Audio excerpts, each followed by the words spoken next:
Hello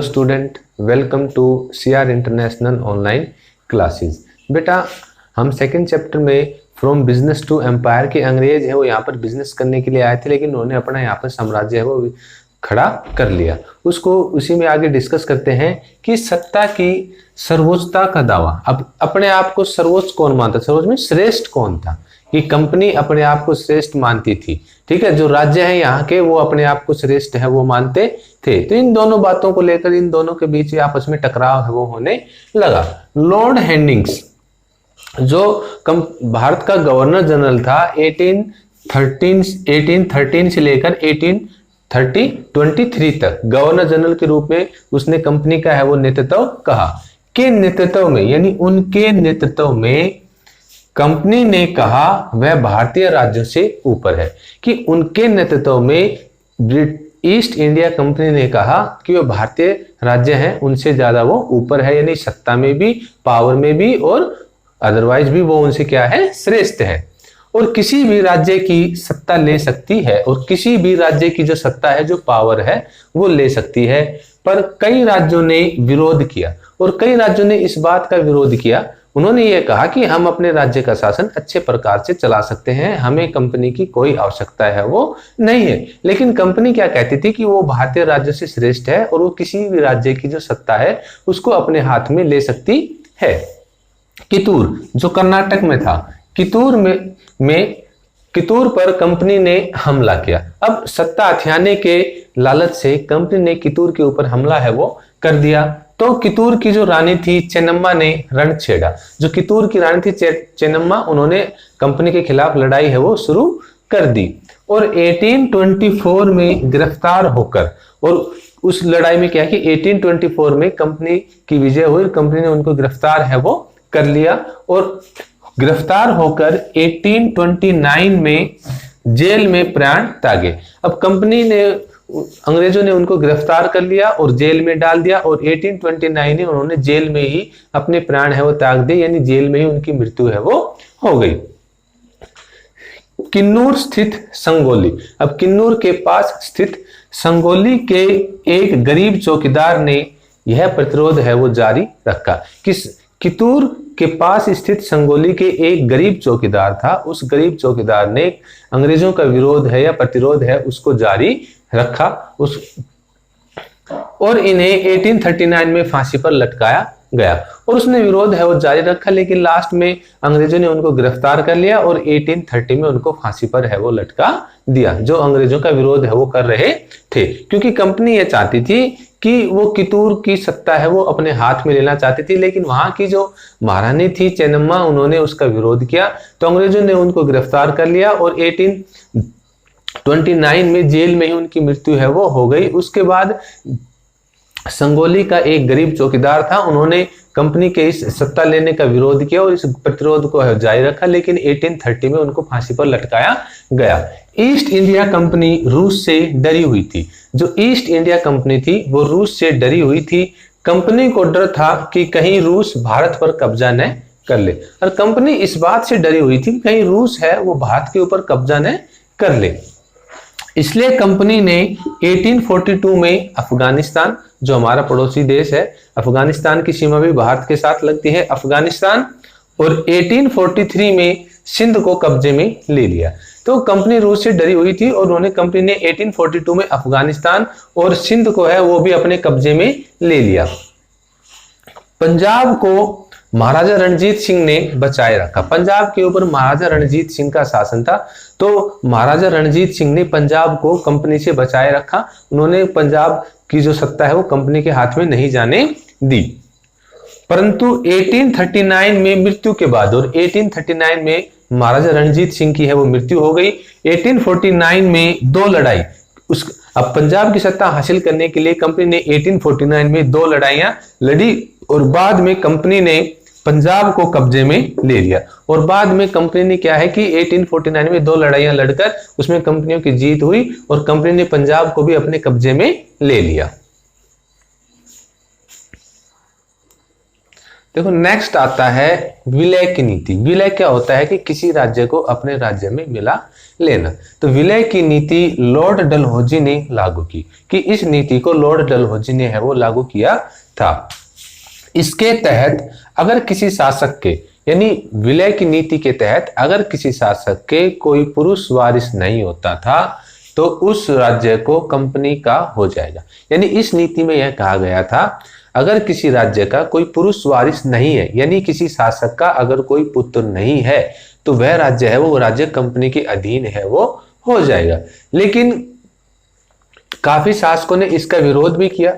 इसके आधार पर, यानी इस विलय की नीति के आधार पर 17 रियासत थी जो 1848 में, संबलपुर रियासत 1850 में, उदयपुर रियासत 1852, नागपुर 1853 है। विलय की नीति के तहत अंग्रेजों ने इन रियासतों को अपने राज्य में मिला लिया।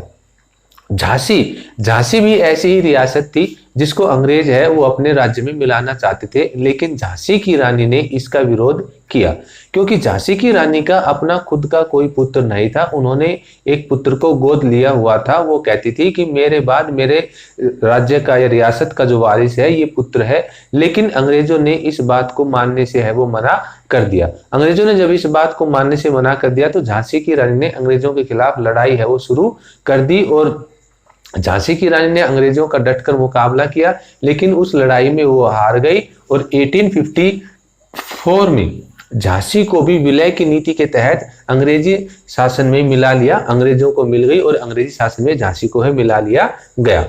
1856 को अवध को कब्जे में लिया गया। अब 1856 में जो अवध है उसको भी कब्जे में ले लिया गया विलय की नीति के तहत, जिससे यानी अवध को कब्जे में लेकर लेने से 1857 के विद्रोह का आगाज हुआ, जो भारत का पहला स्वतंत्रता संग्राम है वो कहलाता है। अगर यह विद्रोह पूरे देश में एक साथ होता तो हम 1857 में ही अंग्रेजों से आजाद है वो हो जाते, लेकिन यह विद्रोह है वो पूरे देश में एक साथ नहीं हुआ। यह कभी कहीं हुआ, कभी कहीं हुआ, बारी बारी करके यह देश के अलग अलग हिस्सों में यह विद्रोह हुआ। इसलिए अंग्रेजों को टाइम मिल गया और उन्होंने इस विद्रोह को बड़ी दमन के साथ है वो कुचल डाला। आगाज हुआ। कंपनी का कहना था कि वह जनता को कुशासन से आजाद करने के कर्तव्य से बंधे हैं। अब कंपनी ये विलय की नीति के तहत कंपनी ने ये कहा कि जनता के ऊपर अच्छे तरीके से या सही तरीके से शासन है वो नहीं किया जा रहा, इसलिए जो अंग्रेज हैं वो यहाँ की जनता को कुशासन से मुक्त कराने के लिए जो कर्तव्य है उस कर्तव्य से बंधे हुए हैं कि यहाँ की जनता को कुशासन से मुक्त कराएंगे और एक अच्छा शासन है वो देंगे। नेक्स्ट आता है नए शासन की स्थापना। उसके बाद नए शासन की स्थापना हुई। ब्रिटिश इलाके प्रशासकीय इकाइयों में बटे हुए थे। जो ब्रिटिश इलाके थे यानी वो इलाके जिसके ऊपर अंग्रेजों का अधिकार था वो ब्रिटिश इकाइयों में बटे हुए थे, यानी प्रशासनिक इकाइयों में बटे हुए थे, जिन्हें प्रेसिडेंसी कहा जाता था। यानी इनको प्रेसिडेंसी शहर है या प्रेसिडेंसी कहा जाता था। उस समय 3 प्रेसिडेंसी थी, सॉरी 4 थी, यहाँ पर 3 नहीं आएंगे, 4 प्रेसिडेंसी शहर थे ये, ठीक है। 4 प्रेसिडेंसी थी, बंगाल, मद्रास, बंबई और चेन्नई, ठीक है। ये 4 प्रेसिडेंसी शहर थे, सॉरी 4 नहीं 3 ही है बेटे, 3 प्रेसिडेंसी शहर थे, बंगाल, मद्रास, बंबई, ठीक है। वारेन ये प्रेसिडेंसी शहर थे और ब्रिटिश भारत की जो राजधानी था वो बंगाल था। अंग्रेजों ने अपनी राजधानी बंगाल को बनाया हुआ था, बंगाल नहीं सॉरी कलकत्ता को अपनी राजधानी है वो बनाया हुआ था। हेंगिस्ट ने न्याय के क्षेत्र में, अब वारेन हेंगिस्ट ने न्याय के क्षेत्र में बहुत काम किया, कि उन्होंने न्याय के क्षेत्र में भारत में काफी ज्यादा काम है वो किया।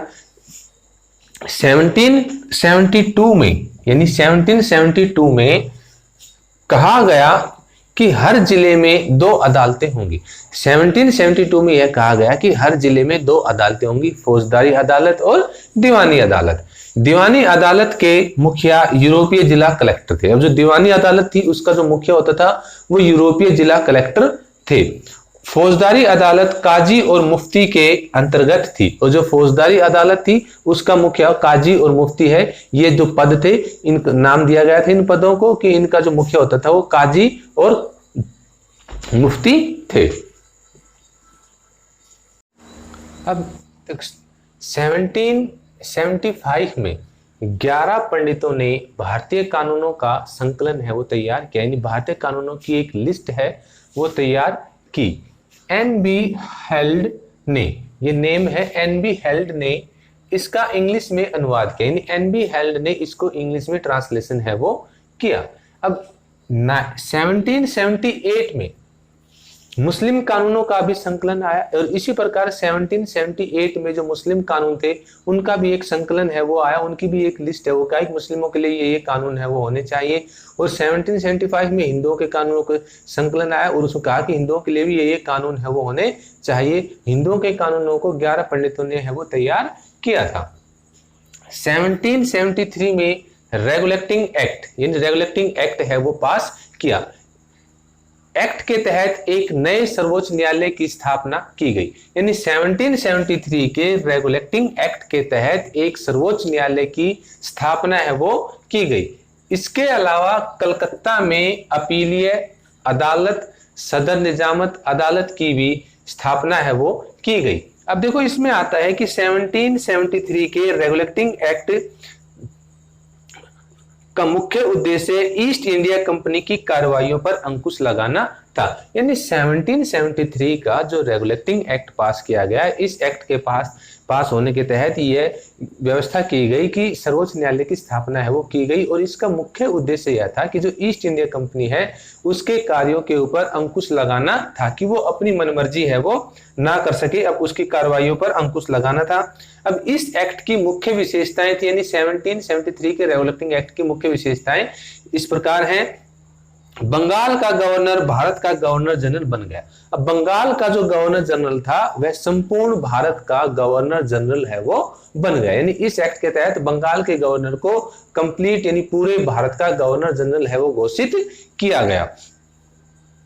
गवर्नर जनरल की सहायता हेतु 4 सदस्यों की काउंसिल बनाई गई और उस गवर्नर जनरल की सहायता के लिए 4 सदस्यों की एक काउंसिल है वो बनाई गई। सभी निर्णय वोटों के बहुमत के आधार पर लेने को कहा गया और यह कहा गया कि जो सभी निर्णय है वो वोटों के बहुमत के आधार पर लिए जाएं। अगर वोटों का बहुमत जिस भी निर्णय के फेवर में है तो वो निर्णय लिया जाए, अगर उसके फेवर में वोटों का बहुमत नहीं है तो वो निर्णय वो नहीं लिया जाए, यानी कोई भी डिसीजन लिया जाए वो इस बात को ध्यान में रखते हुए लिया जाए कि वो बहुमत में है या नहीं है। अगर वो निर्णय बहुमत में नहीं है तो उस निर्णय को कैंसिल है वो कर दिया जाए। ठीक है। कलकत्ता में सुप्रीम कोर्ट स्थापित किया गया। अब कलकत्ता में एक सुप्रीम कोर्ट स्थापित किया गया, इसमें मुख्य न्यायाधीश व 3 अन्य न्यायाधीश होते थे, यानी सुप्रीम कोर्ट में एक मुख्य न्यायाधीश होता था और मुख्य न्यायाधीश के अलावा 3 अन्य जो न्यायाधीश है वो होते थे। तो भारत का पहला जो सुप्रीम कोर्ट स्थापित हुआ वो कलकत्ता में ही हुआ था। ठीक है।